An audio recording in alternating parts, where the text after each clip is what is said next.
Good evening, members, officers and members of the public.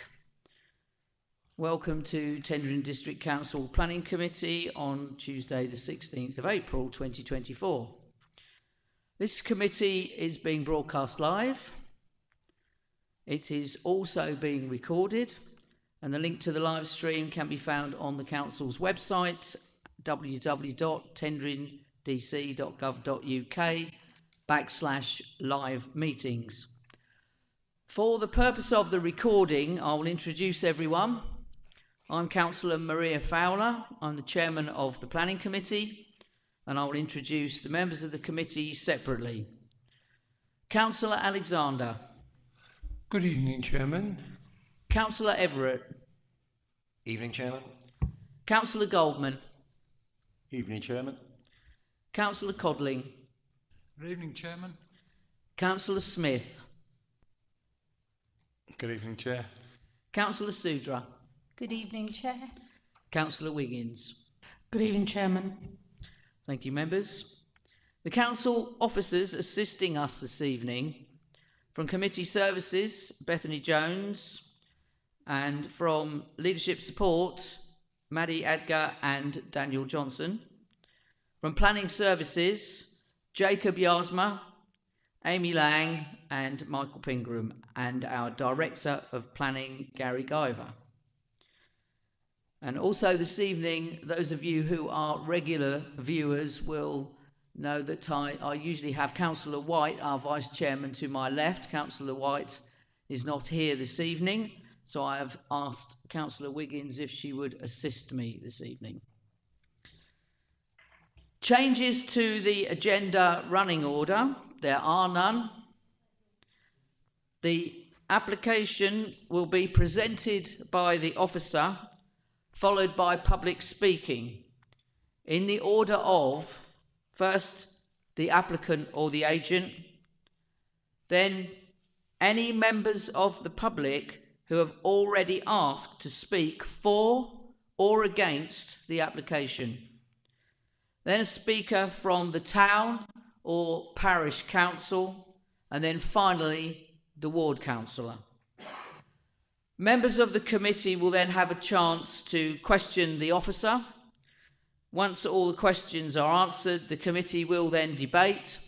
When all the points are discussed, finally I shall ask if we have a resolution and then call for a proposer and seconder. And the committee will then vote according to the normal rules.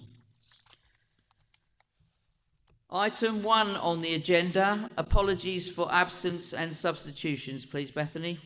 Thank you, Chair. I've received 2 apologies for tonight, one from Councillor McWilliams with Councillor Codlin substituting, and one from Councillor White with no substitutions. Thank you, Bethany.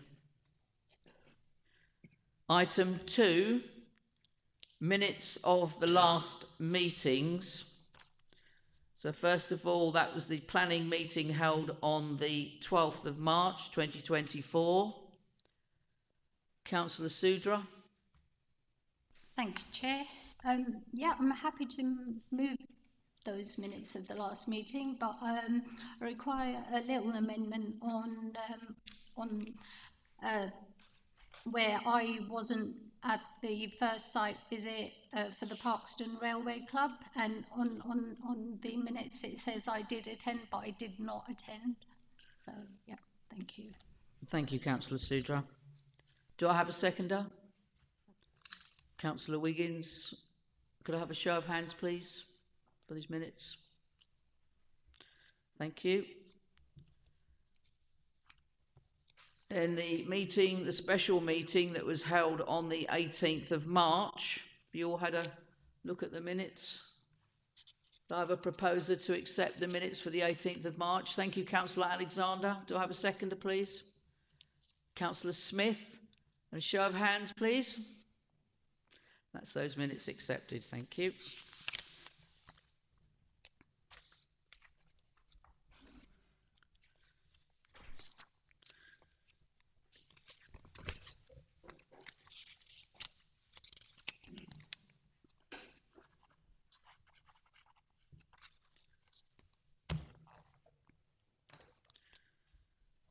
Item 3, declarations of interest. Are there any? I haven't seen any indication. Okay, thank you. Item 4, questions on notice pursuant to Council Procedure Rule 38. Bethany, are there any? Thank you, Chair. No, there are no questions. Thank you, Bethany. Item 5 is our first application, which is A1 21/01718/full land rear of Bloomfield Cottage, Grange Road, Lawford. And to present this application for us this evening, Jacob Yarsma. Thank you, Jacob. Thank you, Chair. Good evening, members. So this item, the description of the development proposal is for the replacement of an existing agricultural building with a two-bedroom bungalow, and that's in lieu of a prior approval for another two-bed dwelling, subject of application reference 21/00704/Cunard. The site is off Grange Road, just to the east of Lawford. Members visited the site today. You saw the buildings, but just quickly, you would have walked down this access track here off Lawford, Grange Road, and then the top photograph here is basically standing in that position there, indicated with the red arrow, looking towards the more substantial part of that existing building. And this is also it's that part, this part of the building, which benefits from that prior approval for a two-bedroom dwelling.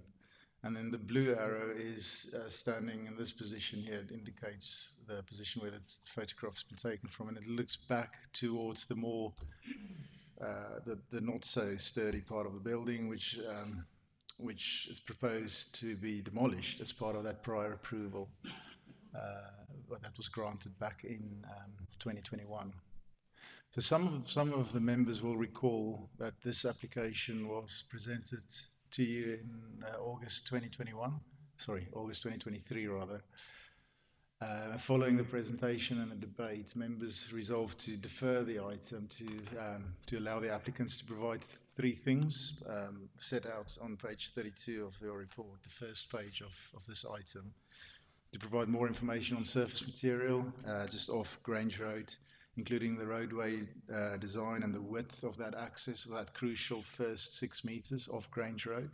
Second thing was to complete and submit an ecological survey for the site and a report, the provision of that report. And the third thing was to provide more details on the package treatment sewage plant, including its location. So the applicants have provided all three things, and we have consulted with, reconsulted with Essex Highways, Essex Ecology, and we've discussed the proposals with our building control colleagues as well. So it's back in front of members now, just by way of refreshing the memories. So this is the previous prior approval dating back to 2021. And this is that more sturdy part of the building that I was just referring to. I hope you can see. Yeah, you can see my red cursor there. That's the sturdy part of the building, and the image or the plan below shows the prior approval conversion, same footprint as that sort of sturdy part. And as part of that 2021 approval, as I've explained, the flimsy part of the building was proposed to be demolished. So this application is simply, you are very well versed with these type of proposals by now. It's an in lieu of proposal to replace the 2021 prior approval with a new built dwelling, still 2 bedrooms, slightly bigger than the 2021 approval, and in a slightly different location. It's just ever so slightly further to the south, but crucially, a part of the new proposed footprint will overlap with that previous prior approval building, as shown on this proposed site plan. So yeah, you would have walked the site today. It's very simple. Access will be via existing access track, and the applicants are proposing a T turning point here, 2 car parking spaces. And then in terms of the layout of the proposal in front of you, it's very simple. The rectangular footprint, as you can see there, 2-bedroom dwelling, with the front door in the southern elevation facing the 2 car parking spaces. Initially, when the application first came in, they actually proposed a slightly bigger dwelling, but with a sort of more of an L-shape design with a porch projecting out and more bungalow type. And we've asked them to change that because it wasn't, in our opinion, reflective of an agricultural type vernacular. So they've done that again, and they've simplified it. It's now just, like I said, a rectangular building akin to a barn. The materials are also considered to be appropriate, black boarding with red pan tiles, and yeah, it's slightly bigger than the 2021 Cunard approval. However, it's a lot smaller in footprint compared to the existing buildings on site that you saw today. So the existing building footprint is in the region of 160, 170 square meters. The prior approval footprint is 61 square meters, and this is 81 square meters, so slightly bigger, but still very, very restrained in its design. And then in terms of the additional information, I think it's useful just to give you a clarity on what's been provided. So in terms of the highways information that you saw, the applicants are now indicating that 4.5 meter wide access point to a depth of 6 meters in a bound surface, exactly as per the wishes of the Highways Authority, who continue to raise no objection. And that is also a condition requiring them to implement it as such. Visibility at that key junction is excellent, both to the left and to the right. So there's no issues there in terms of highway safety. And in terms of the sewage treatment plant, so this slide is basically a zoomed in version of that sort of eastern boundary facing Lawford. So I just want to sort of orientate you. So this red dotted line that you see there, that's basically the south-facing elevation of the proposed building. So the eastern boundary is along here. There's Grange Road. There's the access.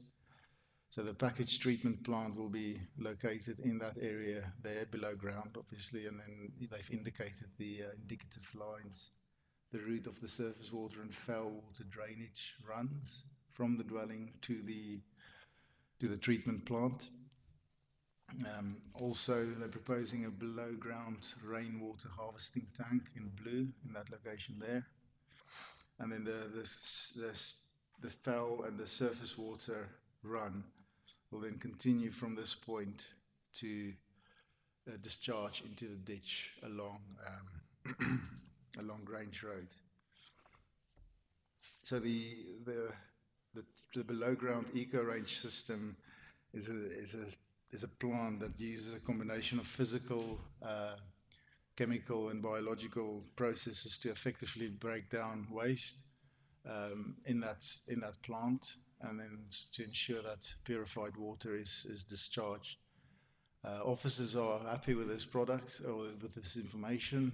We are satisfied that the proposal from a packaged sewage treatment plant perspective will not harm the natural environment. And in terms of the third issue, which is the information sought on potential roosting or the potential for the building to provide habitat for protected species. Again, the applicants provided the preliminary ecological appraisal provided by or prepared by a qualified ecologist, and basically it concludes that the building The building is very unlikely to provide suitable habitat for bats or any other protected species for that matter. Indeed, there wasn't any evidence found in the building. We've consulted ECC Ecology, who was entirely happy with the information provided, subject to those two conditions as set out in your report, a condition seeking to secure the mitigation and ecological enhancement measures on site, and another condition seeking biodiversity, with further details of the biodiversity enhancement strategy for protected and priority species. There's no third-party objection in this regard, and we certainly have no evidence or information ourselves to contradict or put in doubt whatsoever the findings of this qualified ecologist, and indeed the findings of ECC Ecology.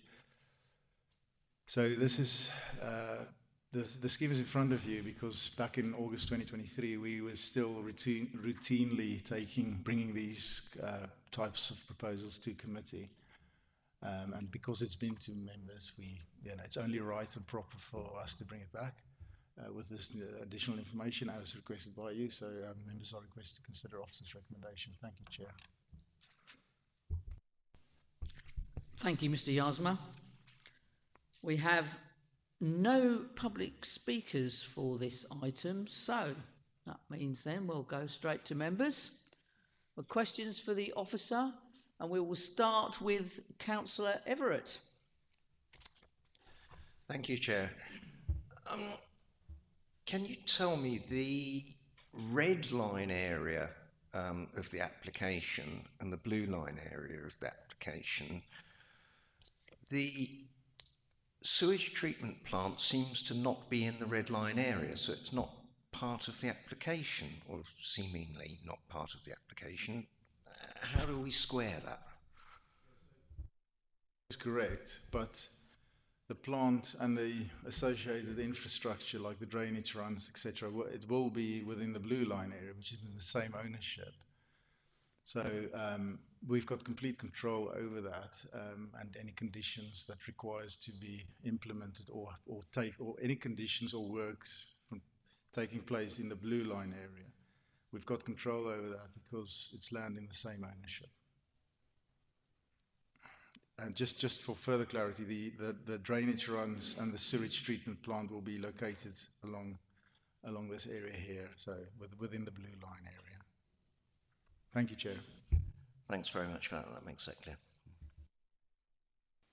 Councillor Alexander. Thank you, Chair. Did I hear correctly that surface water will be taken from the proposed red area through a series of a tunnel system pipe and into a ditch at the end of where the ingress starts off Grange Road? So we have imposed a separate condition asking for the precise specifics of surface water drainage and foul drainage. But yes, it's reasonable to assume that some surface water will be caught or catch through new drains that will be located close to the building, and then that will sort of naturally go into these new drainage runs and into the rainwater harvesting tank below. That's going to be next to the package treatment plant. But it's a small scale development proposal, and we are entirely satisfied that there's a workable engineering solution on the site. So yeah, we have secured that by condition. Thank you, Chair. Thank you very much, Jacob. The reason why I picked this up, it just seems like an awful long way from where the proposed development is going to be created, down that very long run. What I asked was, did I actually pick that up correctly? Is that feasible that could possibly take place? Yeah, it is. It's entirely possible. I mean, it feels like a long way when you walk it, but it's. I mean, compared to the southernmost red line boundary, up to the point where the plant's going to be. I mean, it's probably 15 meters at most, and then another 15 meters to the drainage ditch, I would say. So it's not a long way. And like I said, an engineering solution is entirely possible here. Thanks, Chair. So, just to get this clear in my mind, there'll be no peri runoff. It'll all be done by pipe work through drainage. Will any go through the biomass itself?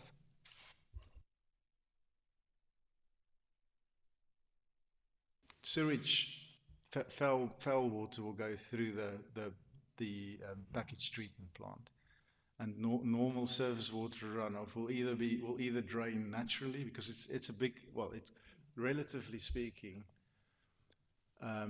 in terms of the site and the building footprint, it's a sizable, it's a generous site. But it's reasonable to assume that some of the surface water will go through the system, the underground rainwater harvesting system. Yes.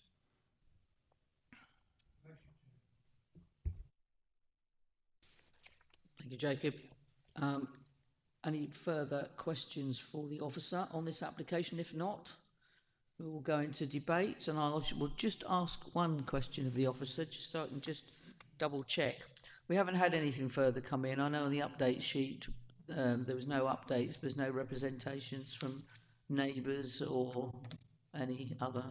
That's correct. I haven't seen any late Nothing. reps. Okay. Yeah, there, just for the record, there is no updates in terms of this yeah. item. Thank So you, I should have Jacob. said that. Yeah, thank you. Okay, so we now go into debate. Councillor Alexander. Well, Chair, when we first went along to see this, which was a little while ago, this our second visit to the site, we put in place certain criteria that we wanted them to match when it came back to us on this a particular meeting. And in fairness to the developer, they've matched everything that we have asked for.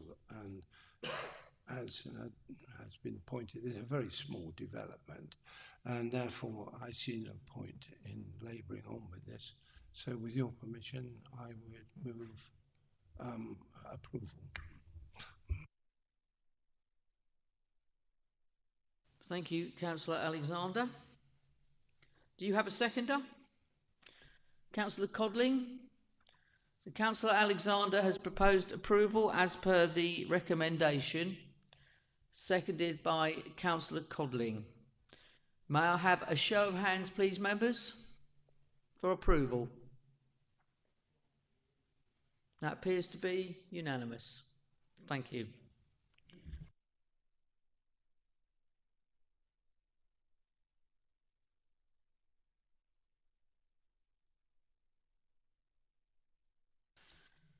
Next item on the agenda is item 6, which is application A223/01707/OUT, land adjacent to 34 Amarals Road, Little Clacton. And this application will be presented by our officer, Amy Lang. Oh, okay. IT issues, okay. We'll play some supermarket music.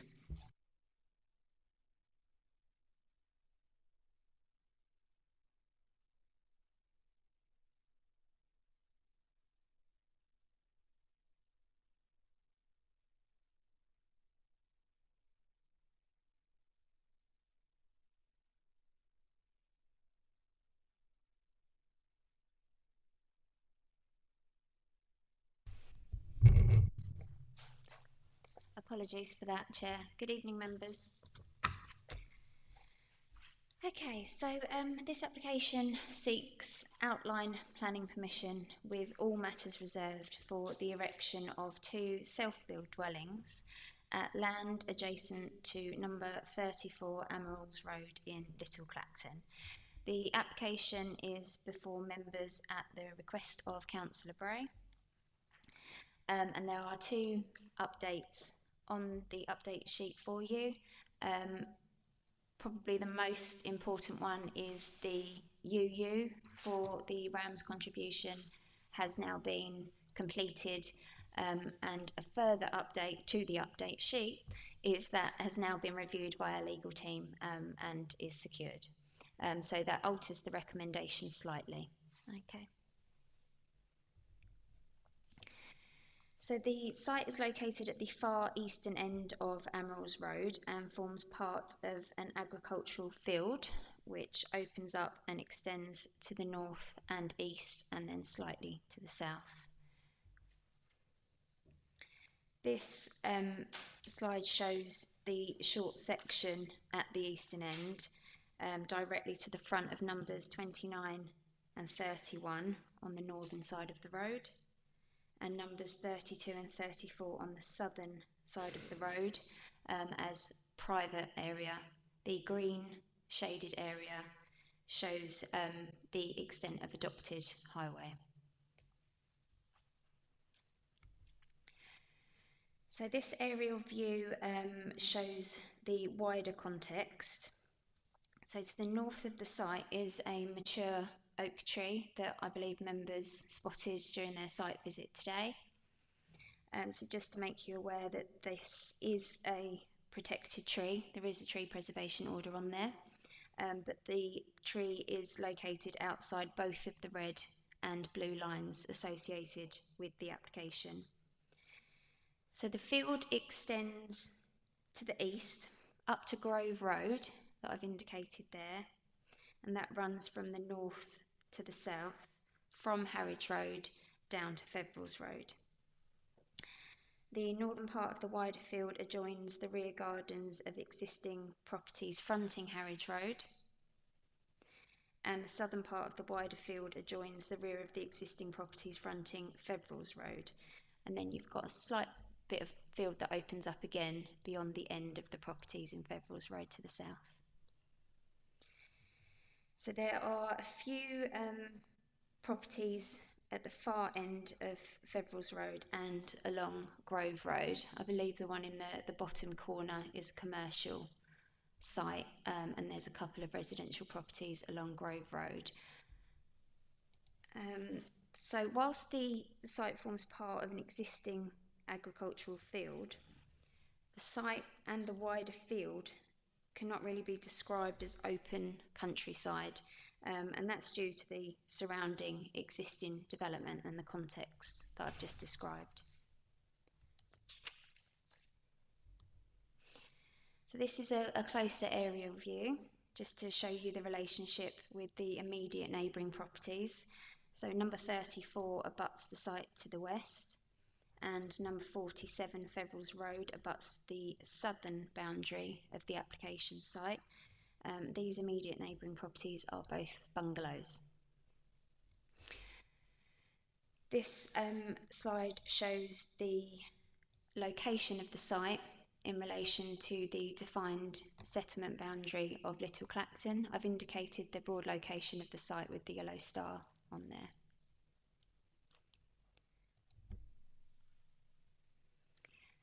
Okay, so we've got some site photos for you now. This is a view from Emeralds Road looking east towards the application site and the field beyond. I've just labelled the two immediate properties right at the end of the road there, so that's number 34 and number 31. This is a closer shot of the site, and that's number 31 to the left of the image there. This is another view closer to the site now with number 34 in view. So this is a view kind of directly into the site from the end of Emeralds Road, and that shows you the immediate neighbours. You've got number 34, and then 47 and 49 are the dwellings within Feverels Road to the south of the site. This is a view across the field again, so the application site itself is kind of to the right of the image, and then that gives you an indication of a couple of the properties beyond in Feverels Road that you've already seen in previous images, and the one on Grove Road that's just visible across the field. And this is another view across the field, so this would kind of encompass the area of the access and also the application site itself. A part of that would be to the right of the image, and you've also got a view there of the protected tree. And this is a westerly view back up Emeralds Road from kind of within the site, so the site was behind me within that shot.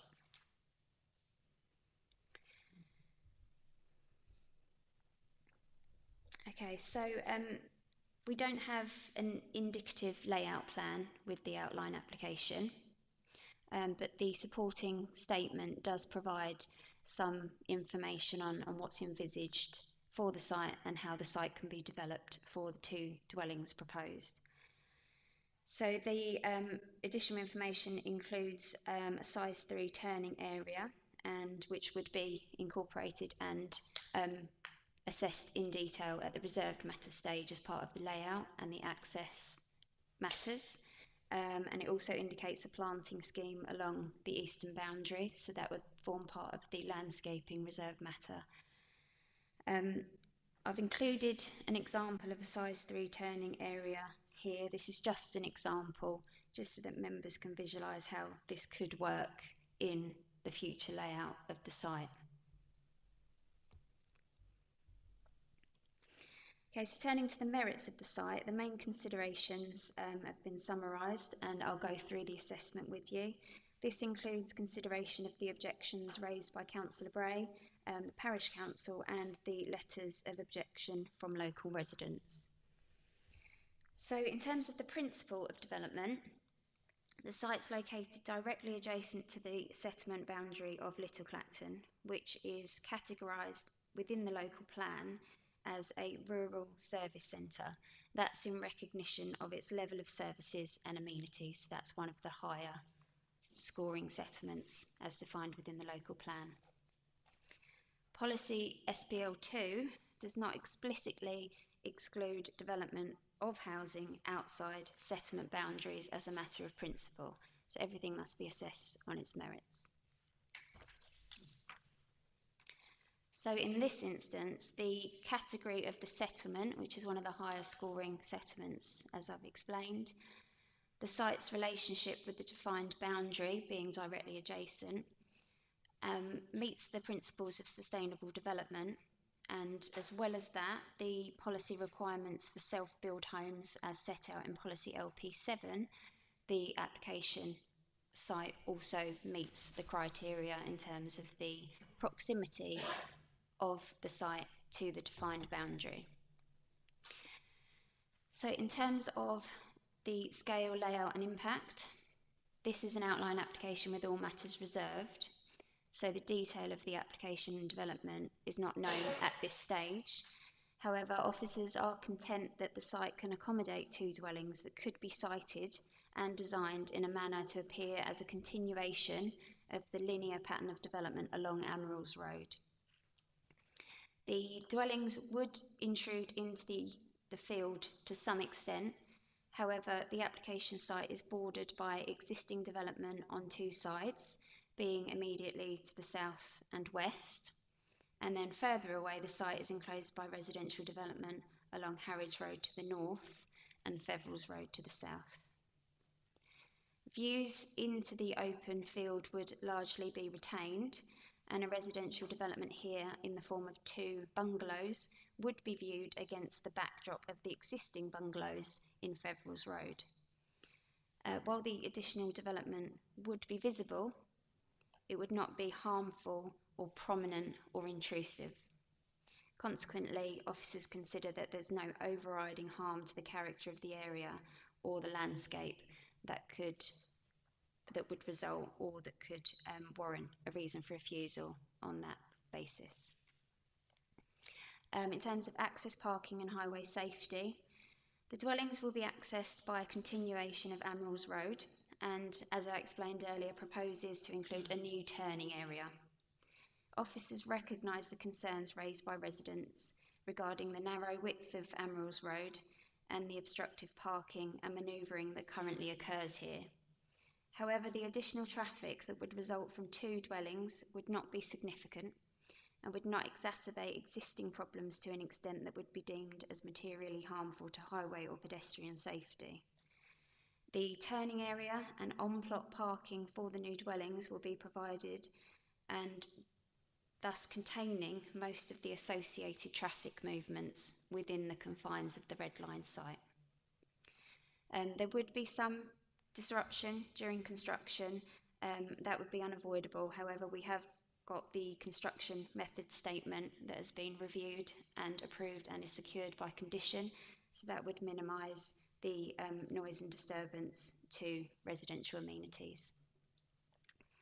On to residential amenities. So again, members need to note this is outline form, so we haven't got any detailed window placements or floor plans, the height of the buildings, things like that to look at this time.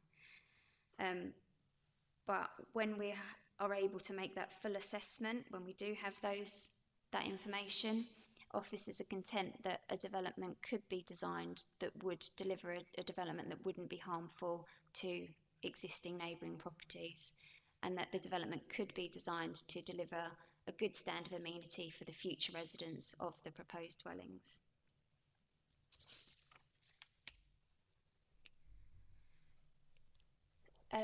We've got trees and landscaping next. So there's no trees or other significant vegetation on the main body of the site, as you would have seen today during your site visit. And as mentioned previously, the protected tree to the north of the site is outside of the red line and the blue line. And there's nothing in the application to suggest that the proposed development would result in any harm or impact to the root protection area of that tree. However, at the time of the reserved matters application, when the detailed road layout, turning area, etc. are presented, any potential impacts can be reassessed as necessary, and any additional mitigation or conditions can be imposed at that time. In terms of ecology and RAMS, the site consists of arable land bordered by residential areas, and there are no ecology reports required to support this application. Essex County Council Ecology Team have been consulted and raised no objection to the development subject to conditions. These include a biodiversity enhancement scheme. The completed UU has been received today and has been assessed by a legal team, so we know that the RAMS contribution is now secured. So for these reasons, and subject to the conditions and the UU, officers are recommending approval. Thank you. Thank you, Amy. Now we have the public speakers on this application, starting with the agent or applicant. In this case, it will be the agent, Mr. Peter Legree. Peter, if you'd like to take a seat, and from the minute you switch the microphone on, you have 3 minutes. Thank you, Chair, members. Thank you also for the very clear and precise report from the officer. As you will have seen set out on your agenda, paragraph 1.4 is the most important issue. That makes it clear that policy SPL2 does not specifically preclude development outside settlement boundaries as a matter of principle. In addition, because of the category of the settlement supported by your policy LP7 on self-build and bespoke custom-built properties, this scheme meets those criteria in full. As also mentioned in the report and in Mrs. Lang's report presentation, the site is contained on 2 sides by other residential properties. There's no highway safety issue either.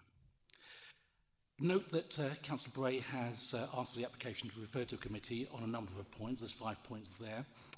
If I could just run through those very briefly.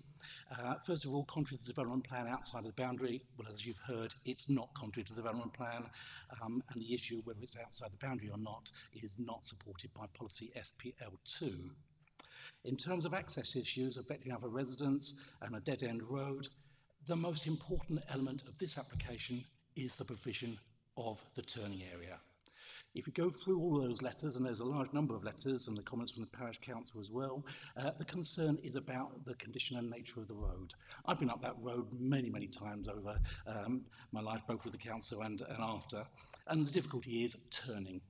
This application proposes a side street turning area, which is the standard required for this type of road. That will be available to all users of the road, as well as service vehicles, such as refuse vehicles and fire tenders, the like. It may still be in private ownership, but that's a matter to be discussed with the developer later on. But nevertheless, the ability for it to be used is clearly set out in Condition 7, and that can be achieved. In terms of the negative impact on the urban design street scene, as you've heard, this is only an outline application, and the same issues apply for the negative impact on neighbours. Again, it's an outline application.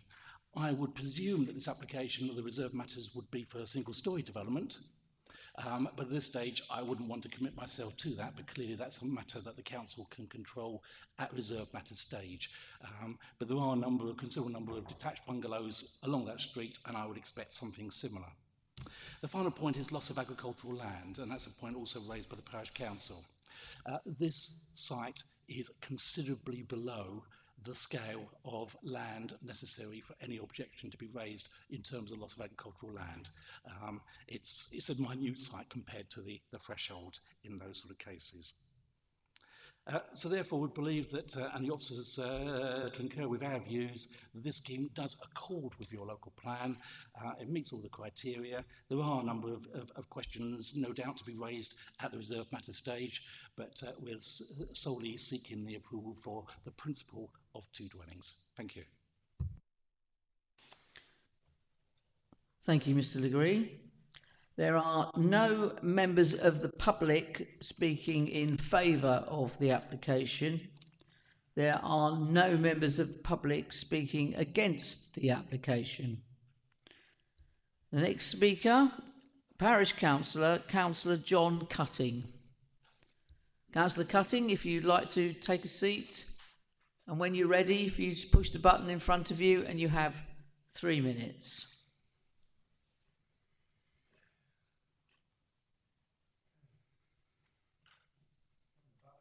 Yep. You want the red light to come on?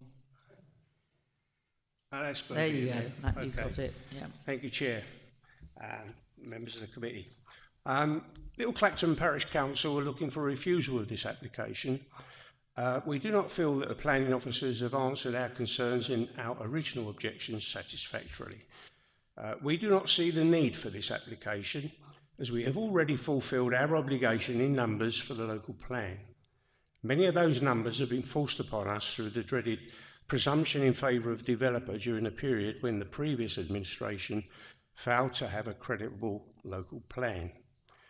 We now have those numbers to satisfy the government, and the numbers are robust. Now it's the time to protect the residents from unwanted developments. This application comes in as a self-build, which in our view is taking advantage of policy LP7, as we feel the policy LP7 is for ribbon development on the edge of a village. This policy was objected to by Little Clacton Parish Council at the very earliest draft local plan consultations. We have noticed in recent applications that this is becoming a convenient policy for the developers to pursue. We have had 4 self-build applications in as many months. Policy LP7 does state it's for a single self-builds, and this is for 2.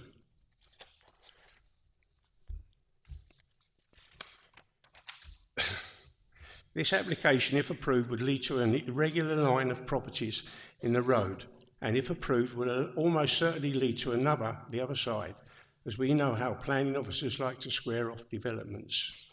We are seriously concerned with the heavily wooded area opposite, which is habited with many species of wildlife, especially bats, which are a protected species. Little Clacton Parish Council has a Freedom of Information report of approved applications for Little Clacton from the last local plan, which expired in 2013. And that was from 2013 to 2018, and it was for 330 properties in Little Clacton. Many of them again from the presumption in favour of developer, because we had no protection of a local plan. We are now seeking a Freedom of Information report from 2018 to 2024, and I imagine the total will be frightening. We are surrounded by mass buildings on all our borders. We do not want any more properties. We do not need any more properties. Do the right thing for the residents, protect our settlement areas, and refuse this application. Thank you. Thank you, Councillor Cutting. And the next speaker we have on this application is the ward member, Councillor Jeff Bray. Councillor Bray, if you'd like to take a seat, you know how the microphone works. You have 5 minutes. Thank you, Chair, and good evening, members. Thank you for allowing me to address this application. I'm not going to labour too heavily on the points that have already been made by the Chair of the Parish Council, but I will touch on them a little. The first, I think it was mentioned by the officer that this is not open countryside. You've all had the benefit of being there today, and bar one view, every other view, it is open countryside, whatever way you look at it. I'm not sure how we define open countryside, but it is. The second thing that concerned me a little as I was listening to the officer is no requirement for ecology reports. There is a small wood there. That wood is teeming, and I'm going to use the word teeming, with all kinds of wildlife, and it is right on the edge of this development. It's right there. So I'm really struggling with the concept that there's nothing required there, and I'm really concerned that it hasn't been looked at. The other area was the minimal effect on food production. I'm just going to touch on this very, very quickly. This is just 2 bungalows, and it will take a very small part of a field. That's absolutely true. But there are thousands of applications like this going in across the UK at the moment. Every time we concrete over another piece of field, which you can clearly see is ploughed ready for planting, every time we do that, this country is capable of producing just a little bit less food. And that means we will need to import just a little bit more. Those of you who have an interest in climate change shouldn't see that as a good way forward. So I would say that.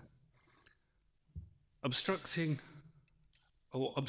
during the development, I think, has been accepted, that there is no question there would be some serious obstruction and some irritating scenes, I think, for the residents in that road. It is a very narrow road. It is constantly parked down on both sides, all the way down. The developer, the agent himself, pointed out that there is a lack of turning at the bottom, and there is. It's not a thoroughfare, by the way, given the impression that Ambrose Road leads on to Grove Road and then through to Harwich Road. That is not correct. There is no thoroughfare down there. Much of that land is private. Moving on to my main point, and this is the real point. We've heard that SPL2 allows development outside of the boundary, or I think the words used were different to that, but that's basically what we mean, it not specifically precluded in principle. I spent 4 years sitting on a local plan committee, 2015 to 2019. I can't tell you how angry I am by that attitude. We spent days, weeks, months, years, tens of hundreds, probably thousands of officers' hours' time. God knows how much money on God knows how many consultations. And we came to a local plan which many of you saw adopted not so long ago. The problem I have is that the principle of a local plan is to allow a local authority like us to determine what is built and where it is built within their district in accordance with government regulations. Believe me, creating a local plan is a nightmare, and anyone who tells you otherwise has never done it. We did it.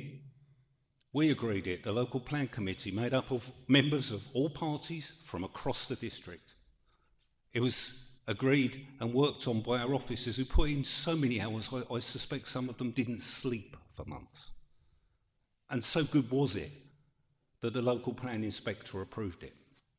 And if you look at picture 4, and I did number, I think it's picture 4, it might be picture 6, that shows you the red lines. When we drew those red lines, we drew them for a reason. They weren't there because we thought, let's pop the red lines there. They're there because there were countless hours of conversation, hours, days, weeks, months, years of conversations to decide where those lines should be.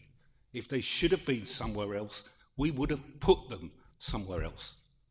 It may be okay under SPL2 to build outside of the lines, but if that's the case, what the hell was the point of creating a local plan and drawing the lines? Why did we bother?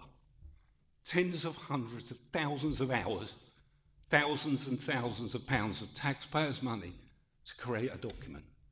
And then the question is, why are we deviating from it? We're deviating for two properties. Benefit to the district? Nil. Where is the benefit to the district? How does this help tendering? It doesn't. It provides 2 houses. Do we need them? No. We're already building in excess of our numbers, and the crazy thing about that is there's no advantage to building in excess because we can't carry through the extra that we build to our next local. 5 minutes, Councillor Bray, if you could wind up, please. I promised I wouldn't use them all. I apologise, Chair. I am imploring you, please, support the local plan. It's under review now. If this area is to be used, that review will pull it out and let it, and it will then be used. Your time's up, Councillor Bray. Thank you. Thank you, Chair. Thank you. Thank you. Now, before we go to members for questions, I will just ask the officer if there's any points raised by the speakers that you'd like to come back on, Amy. Thank you, Chair. Just a couple of things. So just to clarify, the policy does not, it says it doesn't preclude development outside the settlement boundary, but it also doesn't offer support. So as I mentioned in my presentation, it is a case-by-case assessment. So anything I said in my presentation shouldn't be taken that anything outside of the settlement boundary is fine, because our local plan doesn't specifically stop that from happening, but it doesn't actually offer support as such either. So it is a case-by-case assessment in terms of the settlement hierarchy and the facilities that are located within walking distance or a reasonable distance to the site. So just to clarify on that point, I'm sure Gary can help me out if we need to explain that further at all. And in terms of the ecological impacts, there is a wildlife sensitive lighting scheme condition included. As I mentioned, we have consulted ecology on this application. The reason being was the kind of wooded area to the north of the site, and when we consult our ecology experts on an application that doesn't actually have any ecology information with it, they will consider what's around it, and they will make a recommendation if a report is needed to consider any habitats surrounding the site, not necessarily within the site. And in this instance, they didn't do that. They didn't ask for any additional information. So that's why the recommendation includes the biodiversity enhancement condition and the wildlife sensitive lighting scheme condition as recommended to by our ecology experts, and there was no requirement for any additional reports on that point. I think that's probably it for now. I hope that helps. Thank you. Thank you, Amy. So over to you now, members. Questions for the officer. Councillor Sudra. Thank you, Chair. Yeah, my question's regarding the self-build and this being outside the settlement development boundary. Can officers just answer what is the quota for this district for the number of self-builds allowed? Have we met that yet, or have we not? What position are we in? Thank you, Chairman. Thank you, Councillor Sudra. So There's a couple of points that I'll pick up. I'll answer the substantive question first, and then I'll sort of pick up a little bit more on some of the points that Councillor Bray raised as well about the content of the local plan. So the council is required to have a self-build register, which people nominate themselves to go on the list. The current number of people that are on that list is 154. The current number of planning approvals for residential development that we determine to be suitable for self-build, which is the requirement of the regulations, is about double that. So in terms of meeting our obligations to maintain a quantum of land for self-build development, we are on top of that. Now that is particularly relevant if we were in a position where we were looking at a departure from the local plan. So if somebody was putting in an application in for self-build dwellings to the council on the basis that it was a departure from the plan, completely outside the settlement boundary, contrary to other policies, if we weren't on top of our self-build requirement, that in itself would be a material consideration that might weigh in favour of approval despite the development being contrary to the local plan. This is a different situation here because as Amy has explained, actually this development isn't contrary to the local plan because it actually is in line with policy LP7. And I just wanted to sort of say a little bit about this in particular. Adoption of a new local plan for tendering has had a significant impact in protecting this district from speculative developments, particularly those of scale. Since adoption of the plan, we've seen a massive reduction in people seeking planning permission for major development beyond the boundaries of the plan.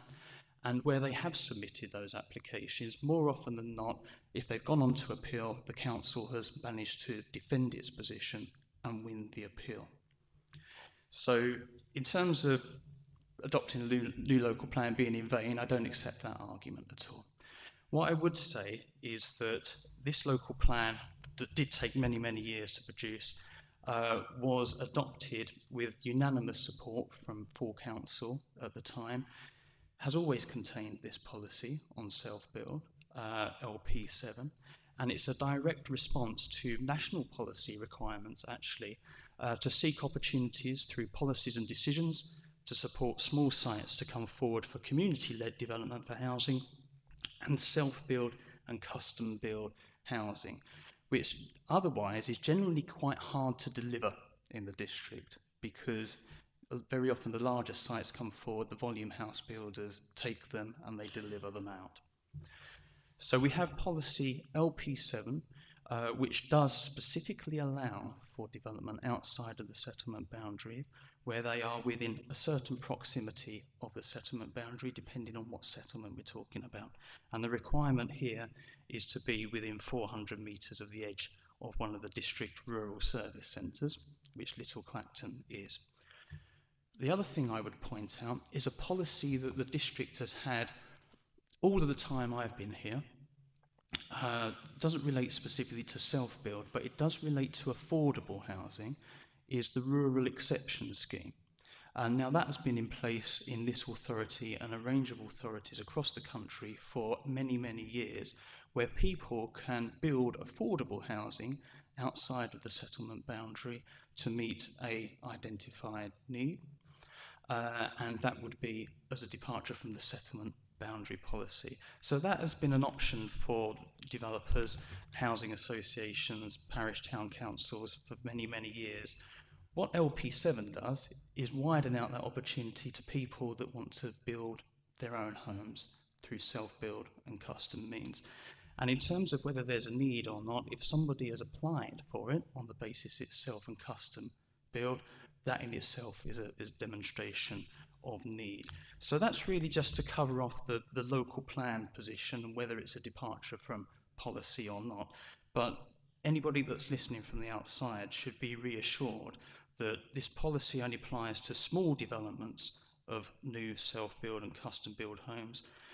the local plan, the adoption of it, has given this district a huge amount of protection against some of the much bigger speculative schemes that we'd seen years ago.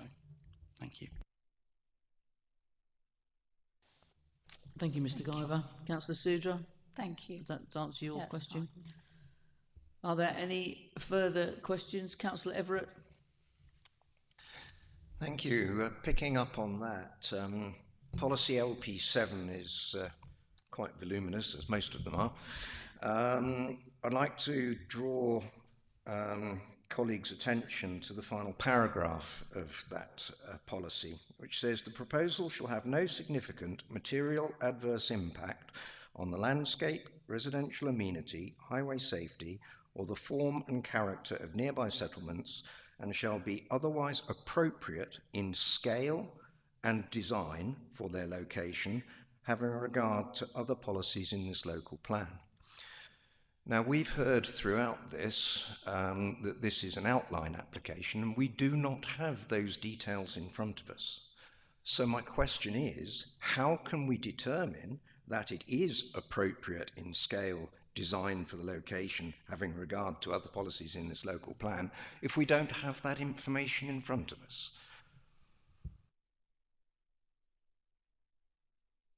Thank you, Councillor Everett. So you're looking at the principle of development, as we know. Is it possible for 2 properties to be developed on this site, the red-lined area site? Your considerations are limited because of the nature of the application and the information that you have before you. However, the reserve matters application that would follow gives you that opportunity to then make that necessary assessment. So, for example, a reserve matters application could come forward that we consider to be too cramped or too high, or the materials aren't in keeping with the area, and that is then our opportunity to make sure we secure a design that we're happy with. With this outline application, we just need to be content that they can accommodate 2 bungalows as described in the application on the site in a manner that would not be harmful, and officers are content that that would be possible based on the footprint of the neighbouring properties directly next door and the size of the red line site area. If you kind of envision a copy and paste sort of footprint of what's directly next door, then officers are content that that could fit, and it would be possible without having any material harm. So that's kind of the thought process, but regardless of that, it's the reserve matters stage that gives us that opportunity to then really look at the detailed design and making sure that anything that is built on the site is in keeping and not materially harmful. Thank you.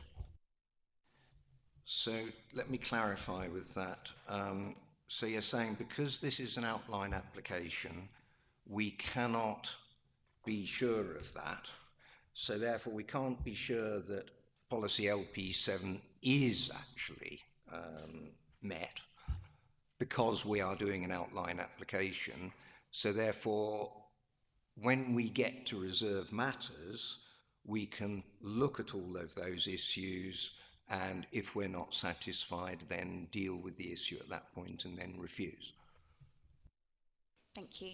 So the policy says shall have no significant material adverse impact, and then it lists the requirements, so landscape, residential amenity, highway safety, form, character of nearby residential properties. This is an outline application for 2 bungalows. So with consideration of that landscape impact, we've covered that in the officer report, and we've recognised that it does encroach into the open field somewhat, but not to a significant or materially harmful effect. We've consulted with Essex County Council, and again we've considered that the traffic movements associated with 2 properties wouldn't have a materially harmful impact. And whilst you can't have full consideration of the scale, the design, the scale we know is single storey, and the design is sometimes even with full applications, in terms of materials, there are discharge of conditions that follow to secure that level of detail. So officers are content that although we can't have full consideration of all of those points, we do have enough information in front of us as part of the outline application to demonstrate that there isn't a significant impact or harmful impact as required by that policy. Thank you. Thank you, Amy. Any more questions from members? Councillor Alexander and then Councillor Sudra. Thank you, Chair. When we looked at the site this morning, we were informed that there was an area, the private road area. What the agreements are, I do not know, but I'm curious as to where that sits with an application that will come back to us for further review and approval. Because we at the moment, Chair, and Amy, if I may, this is to yourself, please. We at the moment are looking at 2 properties on the edge of a piece of arable land. So may I ask first and foremost, what is the quality of that land?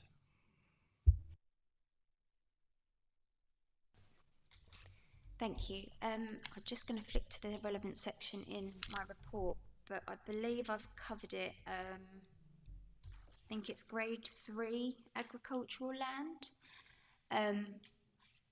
And that grading, as well as the size of the site and the scale of development, wouldn't be considered as kind of a significant or harmful loss of agricultural land that would warrant refusal of planning permission on that basis.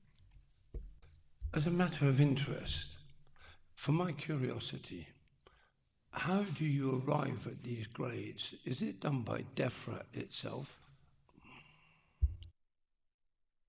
Yes. So we retrieve that information.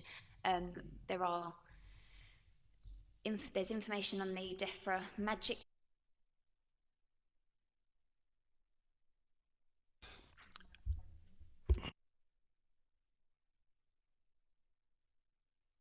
or other resources online where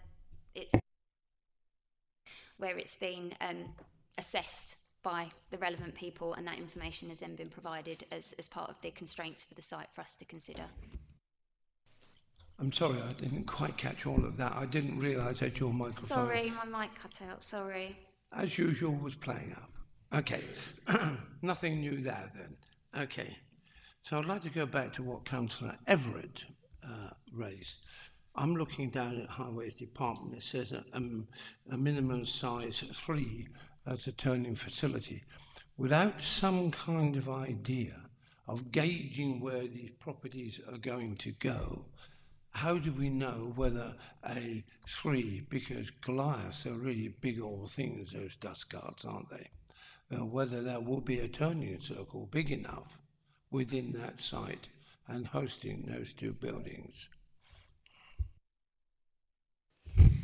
So the example I've included on that particular slide, as I said, is just an example. You can have different layouts, and that would be a consideration under layout at the reserved matter stage. Our highway experts have obviously reviewed the application and have suggested a condition to secure a size 3 turning area. And again, it's just about making that assessment. Are we content that the size of the site can accommodate the turning area proposed? Is it necessary? Highways have recommended the condition, so we've agreed that that would be necessary. And the example I've given you there on the slide hopefully allows you to envisage how that would be positioned on the extension of the Emeralds Road access, with the development of the bungalows behind that in a linear form to kind of be in keeping with the character of Emeralds Road.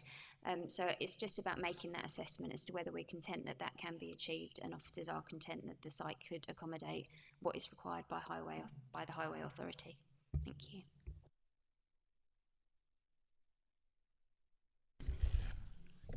Sorry, Chair, can I Thank just quickly add one thing to that? So You certainly can. Go ahead. It's a very good question because in a way, so you've heard from the applicant, and we have run the NPPF tests for the necessity and the requirement for that size 3 turning head through as part of our assessment. We feel it is necessary. So in a way, we have conditioned it as well. So the size 3 turning head must be provided because it's a condition. So that will, to a large extent, that will dictate the rest of the layout of the scheme. Because clearly that will take up a bit of, there will be a bit of land take there for that size 3 turning head. That's why I'm saying that will, to a large extent, dictate the footprint and the layout of the two dwellings. Thank you, Jacob. Before I go to Councillor Sudra and then back to Councillor Alexander, I don't know, obviously, how members feel about this, but I think if we are mindful this evening to approve this outline application, I would like to see the reserved matters come back to the committee. Definitely, rather, I would really want that to happen for this one. We can add that in as an informative. Yes? Okay. Sorry, do you want me to agree that formally? If that's through the okay? microphone? Yeah, Amy, yes? Yes, we can ensure the, that the, happens. the reserved matters, the detailed application will come back in. Yeah, that will get recorded on the minutes and then that will be added to If our we- system. if we were mindful if you're to approve. mindful to Yeah. approve. Yes, thank you. Thank you. So now we go to Councillor Sudra and then to Councillor Alexander. Councillor Sudra.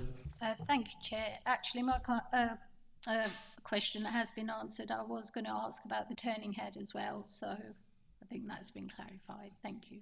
Councillor Alexander. Then we shall go into debate after your question.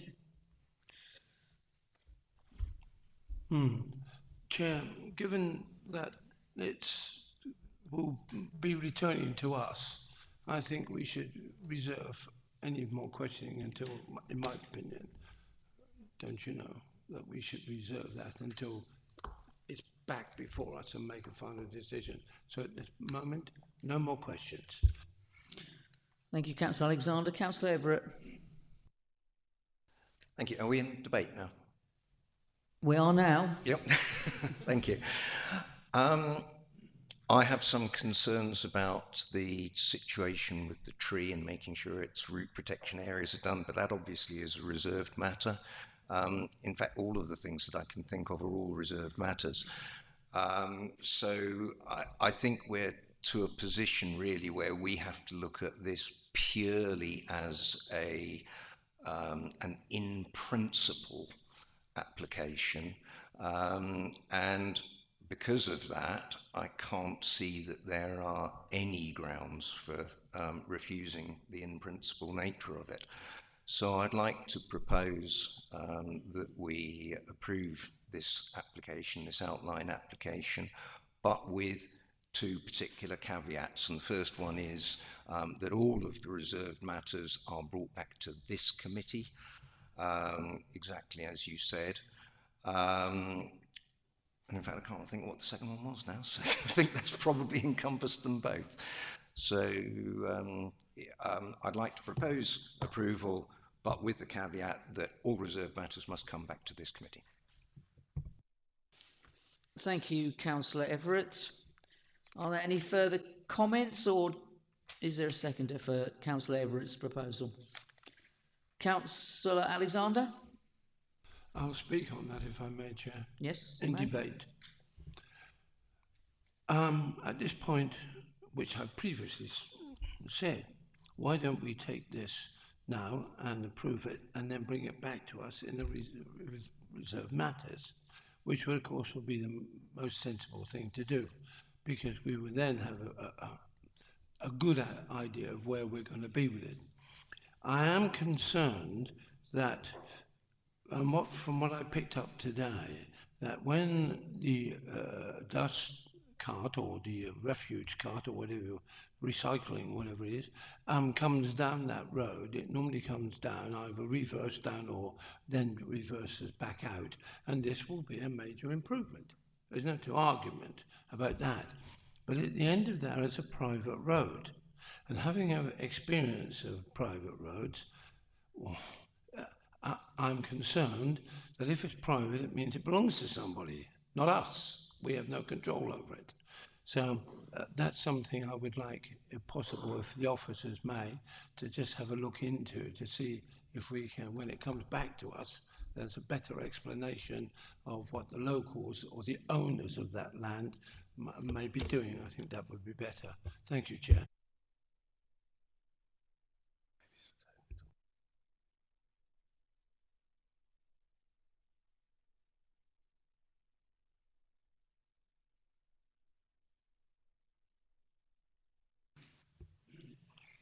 Sorry, thank you.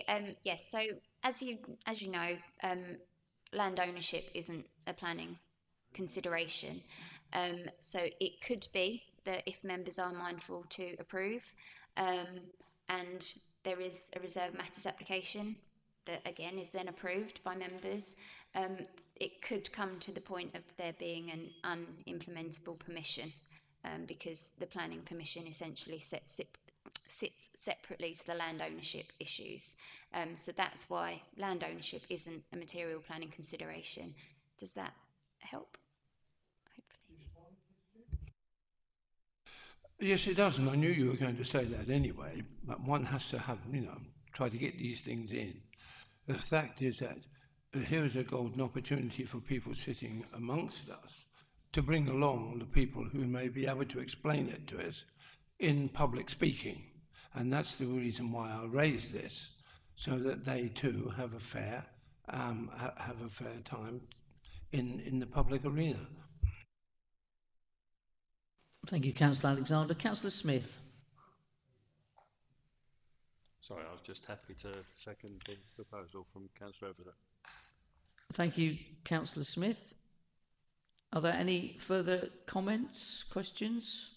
We have a proposer, Councillor Everett, proposal for approval for this outline application as per the recommendation in our papers, plus the caveat of coming back to the reserve matters coming back to this committee.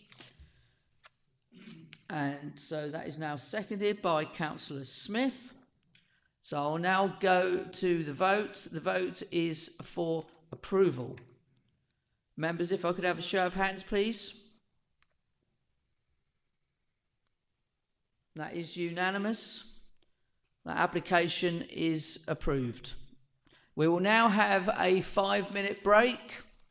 If you could stop the live stream for 5 minutes, please, Bethany. Thank you.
Welcome back. And we are now on to the last item of the evening, which is item 7 on the agenda.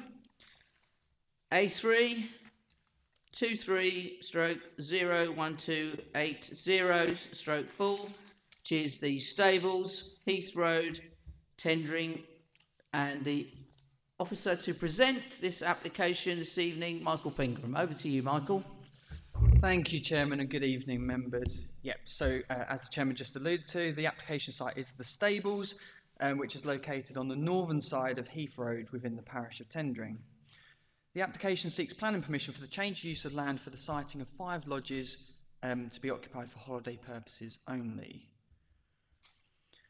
The specific area of the site relating to this application is the southern section, which you can see in red on the screen here. It's largely open with a pond located centrally. To the eastern and southern boundaries are Bunding. The wider site to the north is Wallace's Farm, and it includes multiple buildings, including a stable block, menage, hay barn, cow barn, farm shop, and also an agricultural dwelling associated with the use of the site. Just moving on to the sort of wider image here on Google View, you can see that the surrounding area is predominantly rural in character, with large areas of agricultural land to the north and east. However, there are examples of built form to the west and south. The site is not situated within a recognised settlement development boundary within the adopted local plan. So just to run through a few photos of the site, this is the entrance to Wallace's Farm, which we all visited this morning. This is a site photograph looking southeast in the direction of where the holiday lodges are proposed. This is facing south towards the site, and where my cursor is now is broadly where the lodges are proposed to be. You can see just beyond that is the pond just there. This is another photo in a broadly similar location but facing northeast. So again, the pond just there, and this is part of the site of where the lodges would be. And this is the proposed elevations. So each of the lodges are going to be detached, single story. They measure a combined size of 221 square metres. They're finished in black timber boarding and clay pan tiles, and they'll all be served by 1 bedroom, as you can see here from the proposed floor plans. So in terms of the assessment of the application, if we start with the principle of development, the site lies, as I said before, the site lies outside of a settlement boundary within the adopted local plan. Policy PP8 states that the council will generally be supportive of proposals that would help to improve the tourism appeal of the district to visitors, and that proposals for visitor accommodation will be assessed based on local plan policies. That said, the policies of the local plan regarding such accommodation directs this mainly to settlement boundaries, and so it's not clear if the policy should be interpreted as allowing an exception for accommodation if it is restricted to holiday let. Policy PP11 says that proposals for new holiday parks will only be permitted where it can be demonstrated by the applicant how the proposal would help strengthen and diversify the district's tourism economy. For the proposed development, this appears to provide some potential support, but equally 5 lodges without supporting facilities and services may not actually be considered as a holiday park attraction. Another material consideration is a recent appeal decision from January 2024, which allowed the conversion of a stable block into 2 holiday units. This appeal highlights holiday accommodation as tourism, despite policy PP13 not specifically stating holiday accommodation as being acceptable.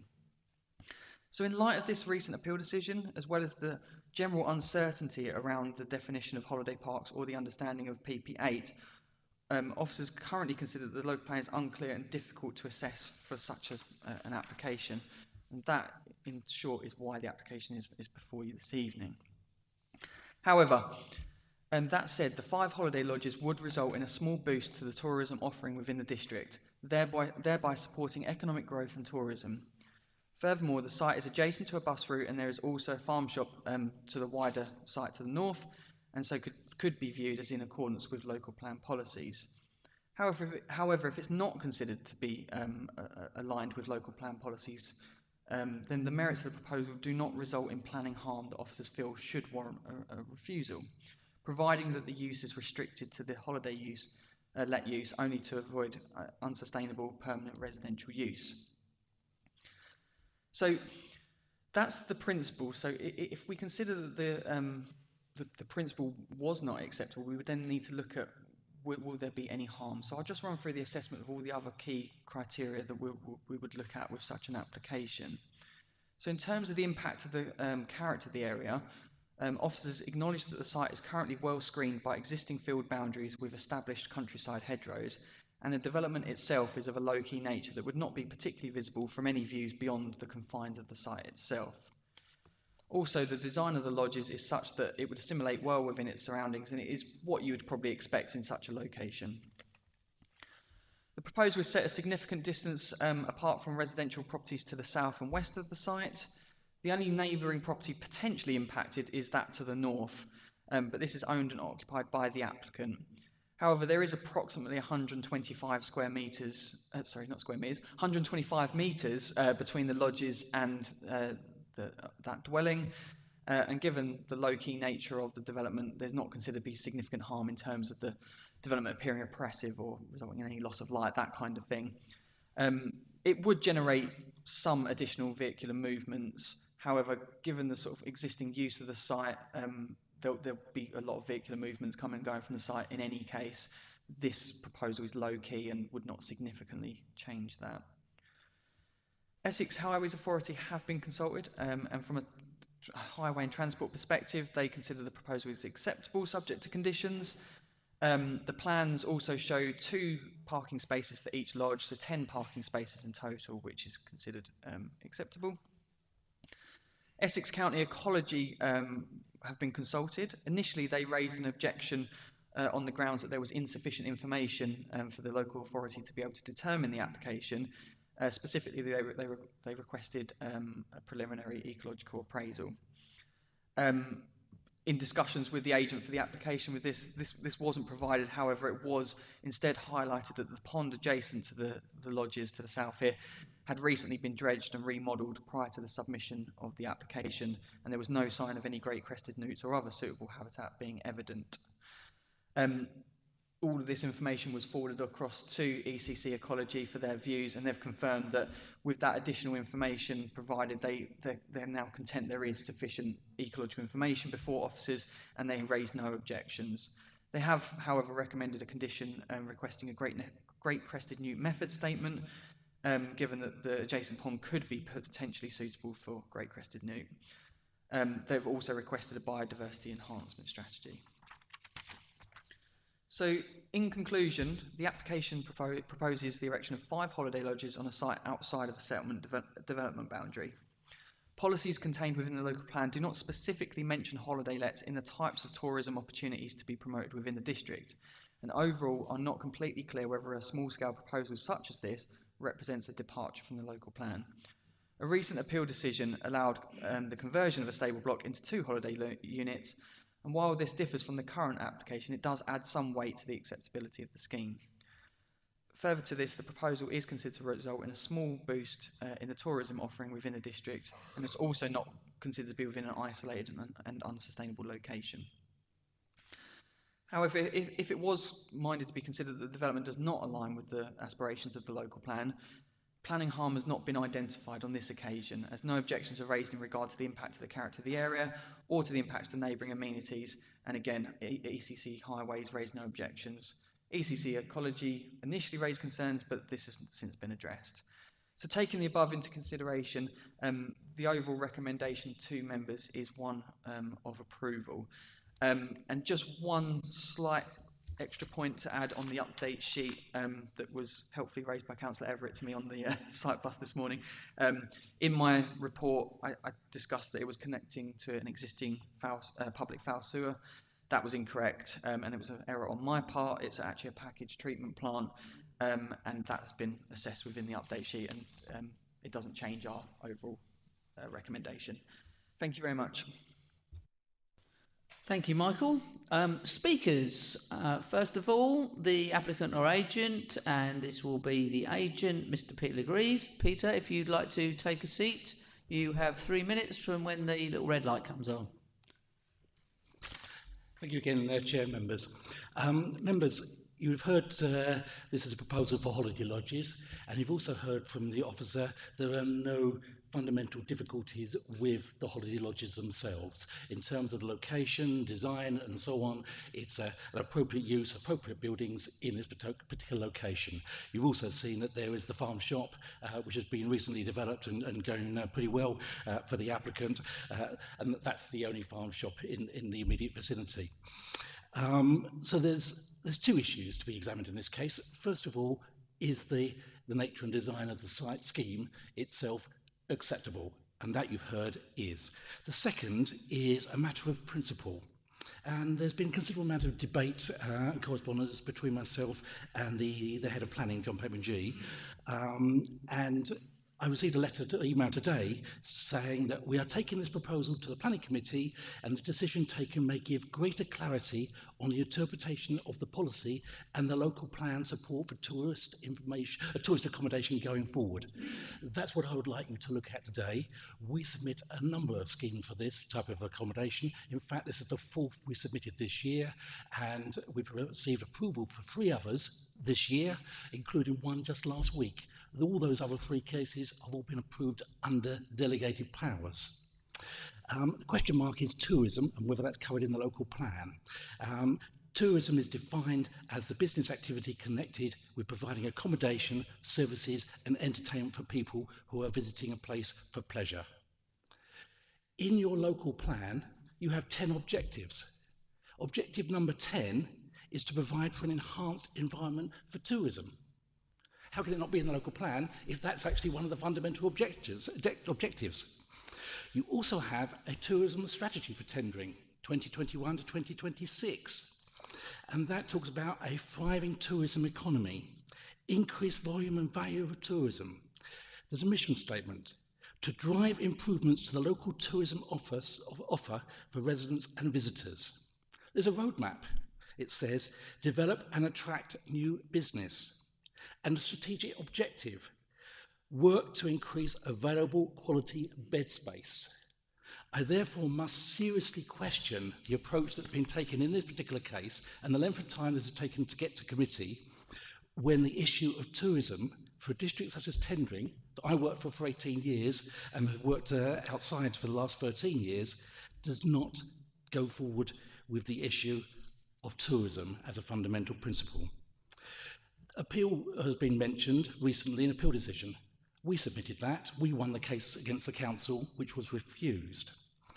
The inspector says, as the proposal would be for a tourism use, I find no conflict with policies PP8 and PP13. The presumption in favour of development applies, and there's no conflict with any policies involved. The development should be determined in accordance with the development plan. 3 minutes, Mr. Legrees. You wind up, please. Indeed. Thank you. What I would like members to look at, as your head of planning has suggested, is that members consider the principle should be supported for such projects as this, because no doubt there will be others to come forward. Thank you very much. Thank you, Mr. Legrees. Now, the final speaker. There are no public members of the public speaking in favour of the application or against, and there's no speakers from the town or parish council. We now have the ward member, Councillor Peter Harris. Welcome, Peter Harris. Welcome, Chairman. Welcome, members and officers. Okay, as the Chairman has just said, I'm the ward councillor of Wheeley and Tendring Village is the village where I live. And I know that Ivor has owned this site for about 14 years. He is someone that is passionate about supporting his family, local business, animal welfare, wildlife, and the wonderful village of Tendring, of course. This development will boost ecology tremendously. He certainly puts his money where his mouth is and has developed this site in recent years into a thriving new family farm business that sells the best fresh local meat in tendering. And I really would urge members and officers to go back and become a customer of this site. Before the applicant purchased this land, it was literally just a field, menage and stables, hence the name The Stables.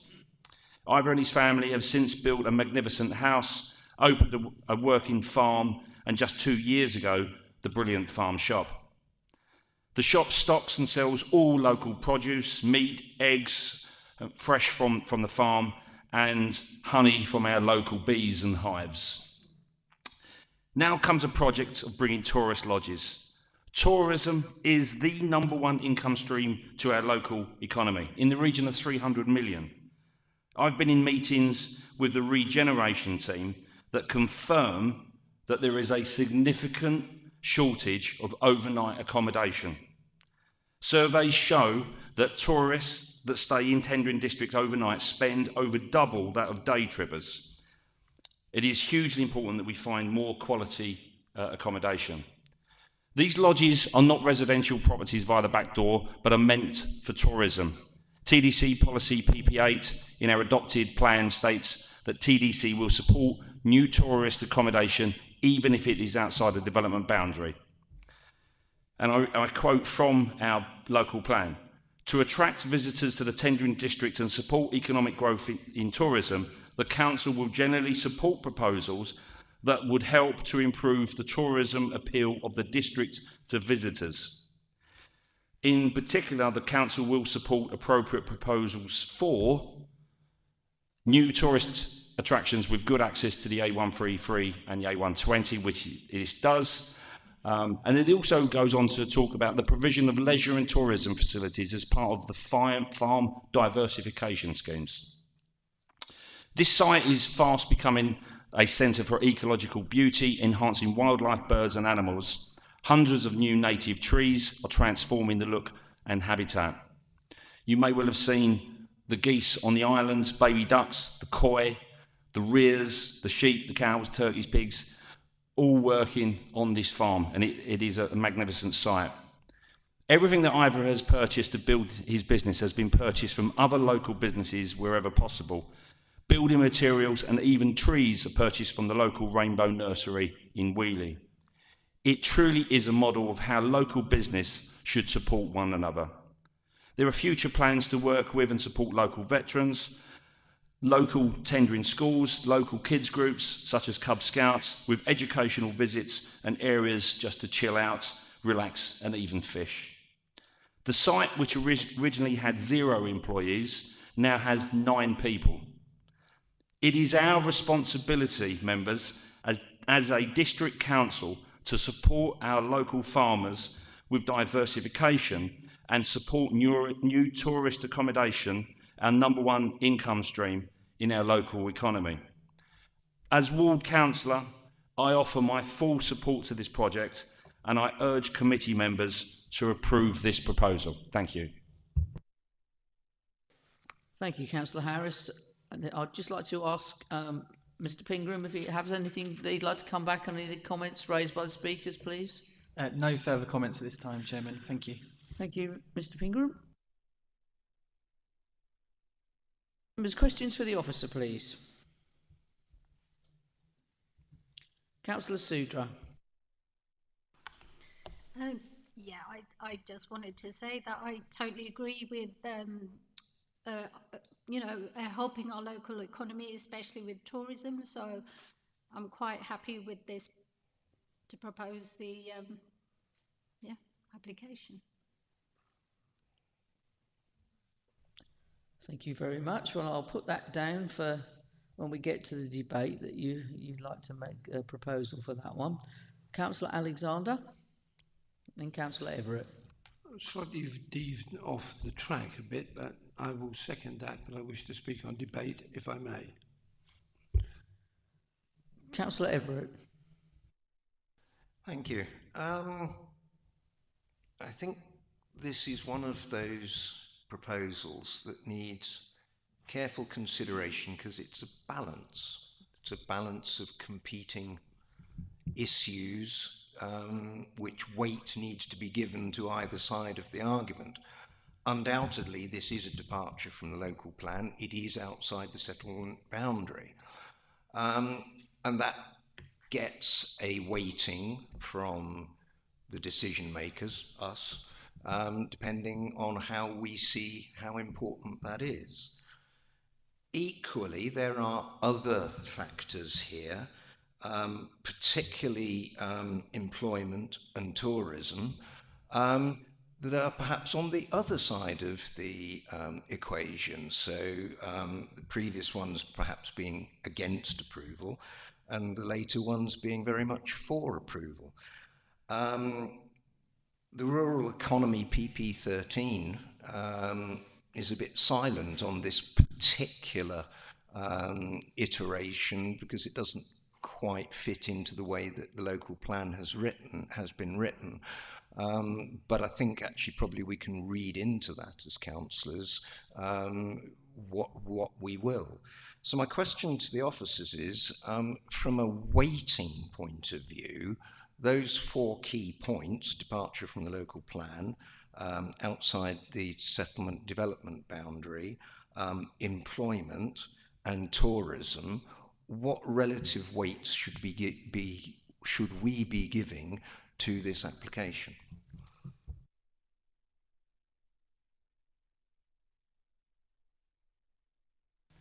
Thank you, Councillor Everett. I suppose the thing I would point out, and there is a sort of ambiguity within the policy, there's a word missing that would probably make this a lot easier to deal with.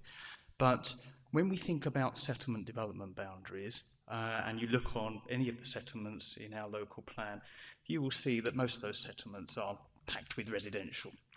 And the opportunities to deliver tourist accommodation are very limited, and some kinds of tourist accommodation work because they are in a rural location and set within a farm environment, and that is what the attractor is.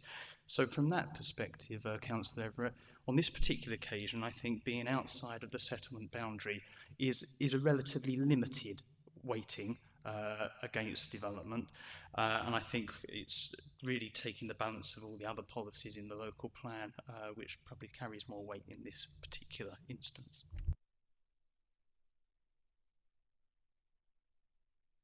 Any further questions for the officer?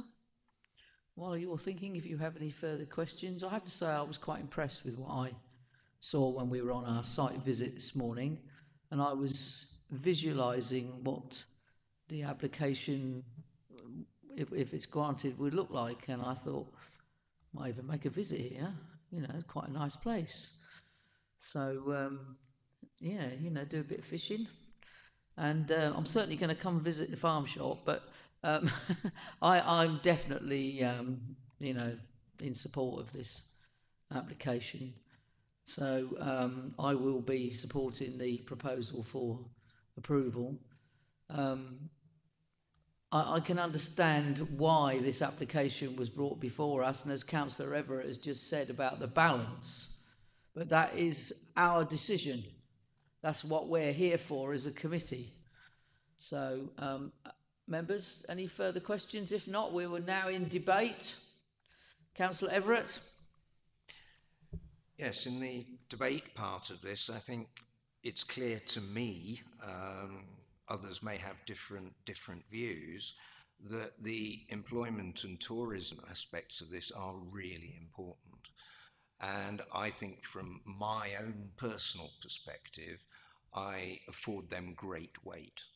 And equally the flip side of it, the departure from the local plan being outside the settlement development boundary, is in this particular case, and it wouldn't be in all cases, but in this particular case, I will take the word limited. I think that's a good word to use for that.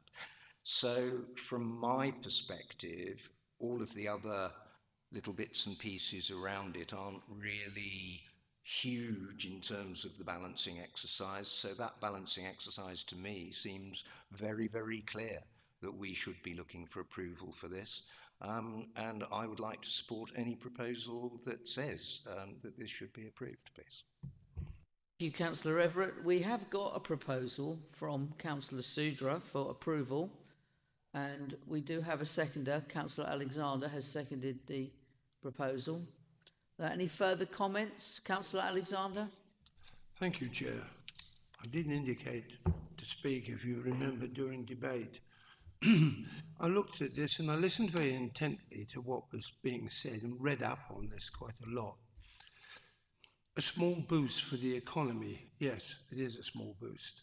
But if other people followed suit in the same vein, that boost would become great. I don't think my role here on this planning committee is just to say yay or nay or approve or disapprove, but also to protect the area in which we live. And I think this goes some way to doing just that. It's bang on trend. You can't go anywhere in Kent without glamping, so whatever these Airbnbs, every ounce of farming land has some alternative project going on. And I believe that's the way forward. We don't waste land, we use it. Because when the farmer brings in finances, he spends it somewhere else. And it's a win-win situation along with the 5 that will be here. These aren't residential properties, and that was made clear by Mr. Pegram on the site visit. So, Chair, in seconding this, I think this is a brave and bold idea. We need more of this kind of stuff. Our tourists, remember, I'm really in the bulk of the tourist trade in St. James, but it's just coastal, and we have such beautiful rural areas. And this is chance now to open this up and to bring a better and stronger economy for tendering. Thank you, Councillor Alexander. Any further comments? Quick recap then. We have a proposer from Councillor Sudra, proposal for approval as per recommendation, and seconded by Councillor Alexander. I'll have a show of hands, please, members. That is unanimous. This application is approved. That's all right, you can put your hand down now. That's unanimous. And that just leaves me give you the date of the next meeting, which is on 14th of May 2024. Thank you all very much. And you can turn the live stream on.